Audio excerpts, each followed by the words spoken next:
Greetings, YouTube. If you are active on YouTube like I am, and it's quite likely if you're watching this video, you get hit with a lot of ads. Now, I don't block ads on YouTube because I make money from ads on YouTube. So it only seems to make sense that I don't, crap in the bed that I sleep in. So I let them function here on my channel, and I let them function when I view other people's content. The problem is particularly around election times, and we have an election coming up on tomorrow. In fact, though I have mailed my ballot already, my absentee ballot's already long gone. It's probably already there. And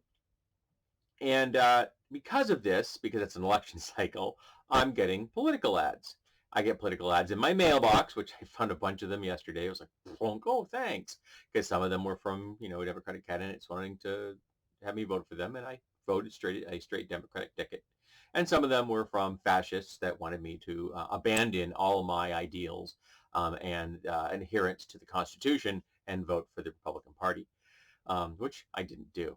But because I see the ads on YouTube, they're a bit more visceral because you get an ad in the mail, physical, you toss it in the recycling bin, you walk on, yep, fascist, into the bin it goes, and it goes off to get turned into cardboard boxes, and it means I'm wasting their resources.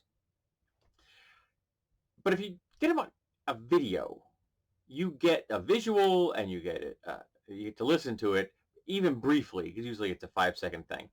If it isn't ones, you can't skip it all. And I despise the fact that YouTube is now doing double back-to-back ads. That should be illegal. But they're almost always image montages made to make Democrats look horrible and make Republicans look like some angels from on high.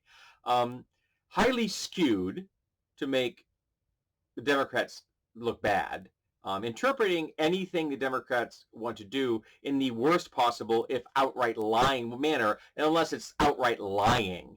For example, talking about our infrastructure bill as a power grab. Yes, we're trying to take the power away from corporations and put it into the hand of the people. So I guess technically you're not lying on that one.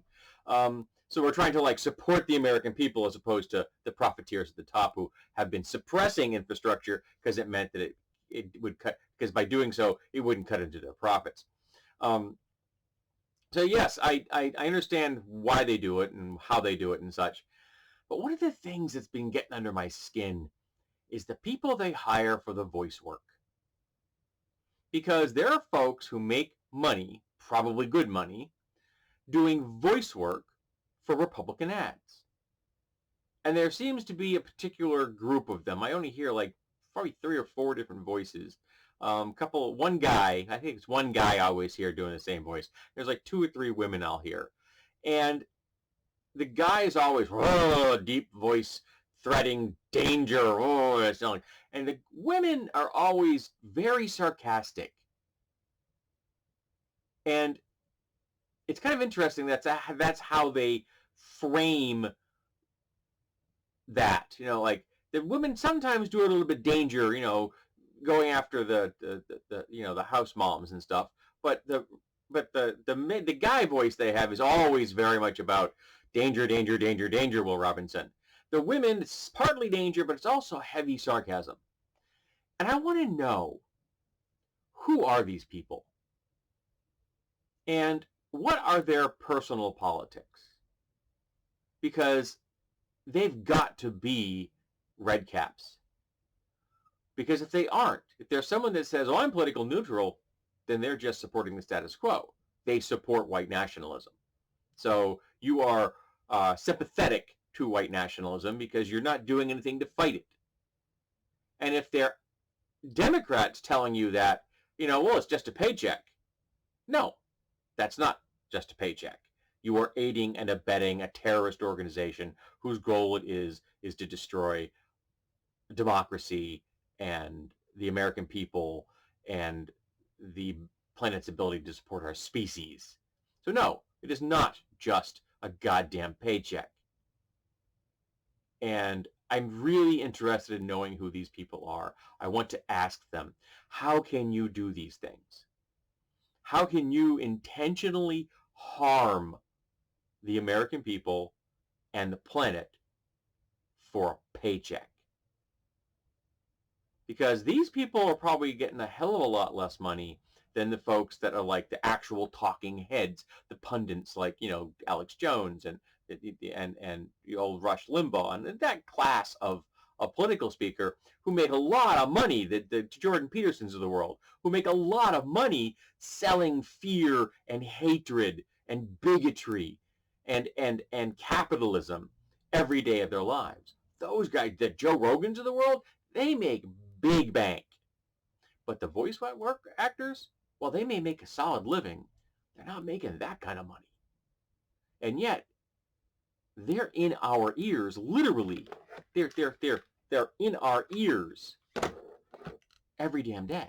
They're on the radio every damn day. I listen to the radio at work. I have a pair of wireless headphones I use, which are just a radio. I use those on break. And I use those as opposed to using my phone because they're much easier. I have like a 10-minute break, a 25-minute break, and I just don't have time to be screwing around with my phone and headphones and all that kind of stuff. No. I just slap them on my head, hit the go button, and I can listen to some music while I'm eating my lunch or eating an apple and reading, what have you. And so I get stuck listening to ads. And if I listen to Rock 101, it's all New Hampshire. If I would listen to ZID, I'd get a lot of Massachusetts ads tossed in there. That was kind of interesting to hear the difference between those two. I listen to Rock 101 primarily because the music is moderately better than ZID. And some of the tunes are from my past, and some of them are occasionally decent ones I haven't heard necessarily because I don't listen to a rock station in any other time except for those 35 minutes a day. So I don't get exposed to all the music there is, though because it's Rock 101. They do have things in heavy rotation at very specific times that is kind of annoying. But I do get these ads and these, again, deep, resonant, fearful voices and women's voices who are almost always sarcastic and occasionally fearful, trying to push those fear buttons, make you afraid, make you afraid, make you afraid.